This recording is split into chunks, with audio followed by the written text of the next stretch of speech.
Hi, Poppy. We're having to wander around the building a little to try and find somewhere quiet to do the media. It's all going on here this week.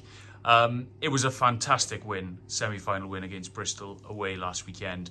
Just talk us through some of the elements of the performance that you guys were really pleased with and some of the things you think you need to work on ahead of this Sunday's big final.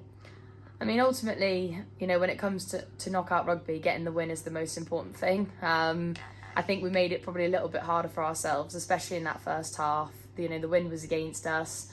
Bristol are a decent team at home, a huge amount of heart, and a powerful pack put us under quite a lot of pressure.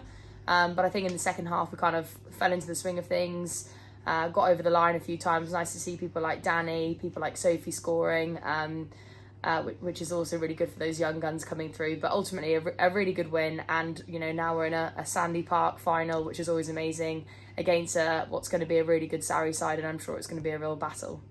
You highlighted some of the youngsters coming through in the Chiefs squad. This cup run has really highlighted the depth of talent that's coming through at the Chiefs.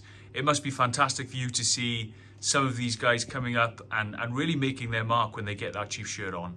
Yeah, definitely. That's the main aim of the cup, is to give different people an opportunity.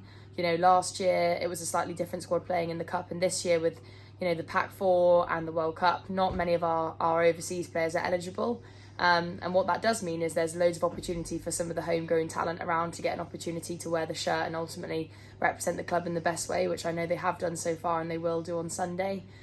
People like Neve and Katie Buchanan and Katrina Hayes coming through the university pathway, Lizzie Hannon, another one, but then also people like Danny Pearce, Sophie Langford getting opportunities. So yeah, it's really great. It shows where the club is at, and ultimately, it's those young players that are the future of the club, and I think everybody is aware of that here at Chiefs.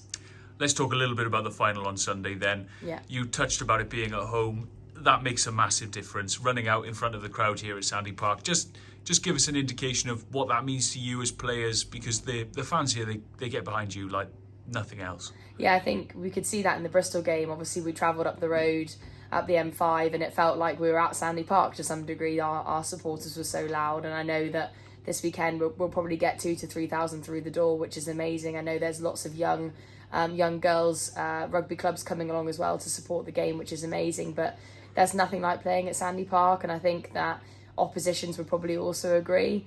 Saracens have had a tough run coming to Sandy Park, likewise when we go to 𝗠𝗛𝗧𝗏. So I'm really pleased that it's at Sandy Park, and I think it's going to be a really good fixture for the fans to watch, and hopefully we fall on the right side of it and get to lift the trophy for the second time in 2 years. Well, we're all really excited. Thank you so much for speaking to us, Poppy, and best of luck for the weekend. Thank you.